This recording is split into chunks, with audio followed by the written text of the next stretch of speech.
इधर जबलपुर से खबर, जहां धनकुबेर एआरटीओ को लेकर कई नए खुलासे हुए। सालों से एक ही जगह पर एआरटीओ पदस्थ हैं, ये भी जानकारी मिल रही है। हरिंद्रजीत सिंह बब्बू ने गंभीर आरोप लगाए हैं। एआरटीओ के खिलाफ बब्बू ने मोर्चा खोला था, आरोप भी लगाए गए। एआरटीओ के कारण कई ऑटो चालकों ने आत्महत्या की, ये बड़ा और गंभीर आरोप हरिंद्र सिंह बब्बू ने लगाया है। एआरटीओ के खिलाफ बोलने पर मेरा मुंह भी बंद करवाया गया।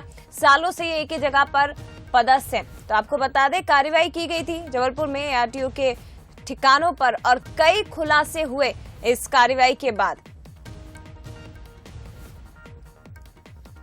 ये बड़ी खबर इस वक्त की आपको बता रहे, ईओडब्ल्यू की टीम ने एआरटीओ के ठिकानों पर कार्रवाई की थी और कई आलीशान बंगले, लग्जरी लाइफ ये आरटीओ साहब जीते थे। इसका खुलासा ईओडब्ल्यू की इस छापे के बाद हुआ, कार्रवाई के बाद हुआ। लेकिन अब इस मामले में एक एक करके कई खुलासे हो रहे हैं।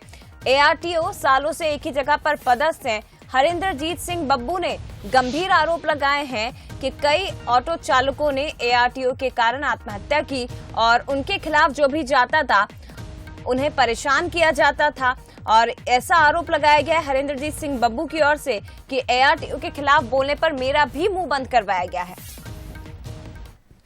देखिए, संतोष पाल एआरटीओ और चतुर्थ श्रेणी कर्मचारी उनकी पत्नी रेखा पाल, जो कि आरटीओ में ही पदस्थ है, चूंकि दोनों लोक सेवक हैं, इन दोनों के विरुद्ध आय से अधिक संपत्ति, जो कि भ्रष्टाचार निवारण अधिनियम की धारा 13(1) ख और 13(2) में अपराध है। इस संबंध में हमने लोकायुक्त को, ईओडब्ल्यू को, बाकी विभिन्न एजेंसियों को कंप्लेंट करी थी, शिकायत करी थी। इनके द्वारा शिकायत पर कोई संज्ञान, किसी भी प्रकार का संज्ञान नहीं लिया, तो हमको फिर न्यायालय की शरण लेनी पड़ी। इन्वेस्टिगेशन के तारतम्य में अकॉर्डिंगली में ईओडब्ल्यू ने एक एफआईआर अपराध क्रमांक 71/2022 दर्ज किया और उसके बाद न्यायालय के आदेश पर ही ईओडब्ल्यू ने ये छापा की कार्रवाई की, रेड की कार्रवाई करी, जो कि अब पार्ट ऑफ इन्वेस्टिगेशन ही है।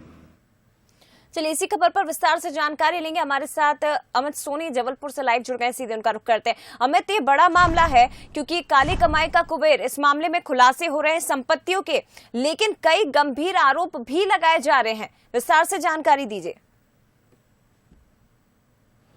बेशक जी, आपको बताना चाहूंगा कि अंदाजा इसी बात से लगाया जा सकता है कि सरकार चाहे कोई भी हो, चाहे कांग्रेस की सरकार रही हो प्रदेश में, बीजेपी की सरकार रही हो, लेकिन आरटीओ साहब की ही चली है।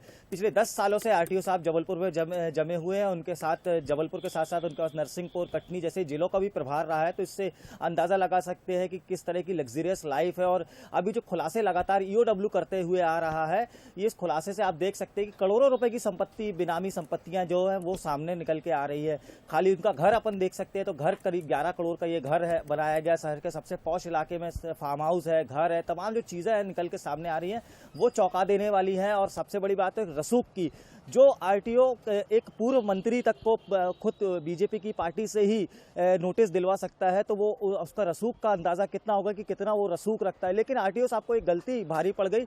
उन्होंने एक अधिवक्ता से 20,000 रुपए की रिश्वत मांग ली थी किसी एक परिवहन संबंधित काम के लिए। उसके बाद से आरटीओ साहब के उल्टी गिनती शुरू हो गई थी। तमाम फोरमों पर इस बात की शिकायत की गई, लेकिन रसूख के चलते उन फोरमों पर शिकायत नहीं देखी गई आरटीओ साहब संतोष पाल और रेखा पाल की।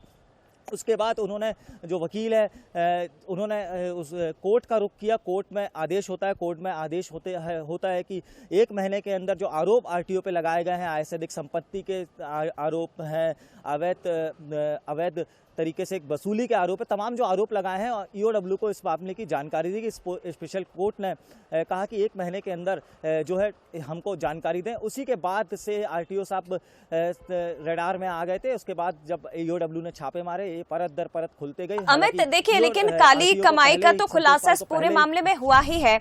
छापे मारे गए, ईओडब्ल्यू की टीम की ओर से खुलासे हुए हैं, लेकिन इस खुलासे के बाद अब जो नए खुलासे हो रहे हैं, एक बड़ा गंभीर आरोप पूर्व मंत्री की ओर से लगाया गया है, पूर्व राज्य मंत्री की ओर से, कि इनके कारण कई ऑटो चालकों ने आत्महत्या कर ली। इनके खिलाफ जो भी जाता था उनका मुंह बंद कर दिया जाता था। यानी कि रसूख का अंदाजा इस बात से लगाया जा सकता है। अभी आगे क्या एक्शन लिया जाएगा, ये जो गंभीर आरोप लगाए जा रहे हैं इस मामले में?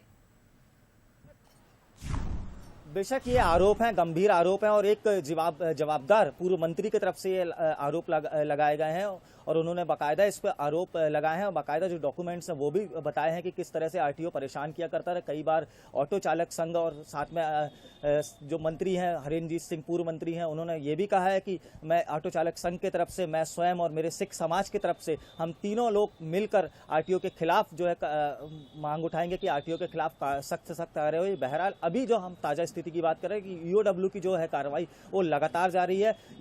साथ ही जो आरटीओ के नज़दीकी थे अब वो भी जो है ईओडब्ल्यू के रडार में आ चुके हैं। उनके यहाँ भी छापेमार कार्रवाई चल रही है। संभवतः आने वाले जो दिन है वो और चौंकाने वाले खुलासे हो सकते हैं कि इस रसूखदार आरटीओ एआरटीओ के पास कितनी संपदा है और कौन कौन इससे कनेक्टेड थे और किन किन लोगों के पास ये पैसा पहुंचता था भ्रष्टाचार का। जी बिल्कुल, कई खुलासे इस मामले में होंगे, लेकिन गंभीर आरोप इस पूरे मामले में लगाए गए हैं हरेंद्र सिंह बब्बू की ओर से, पूर्व राज्य मंत्री की ओर से। फिलहाल शुक्रिया आपका अमित, ये जानकारी साझा करने के लिए।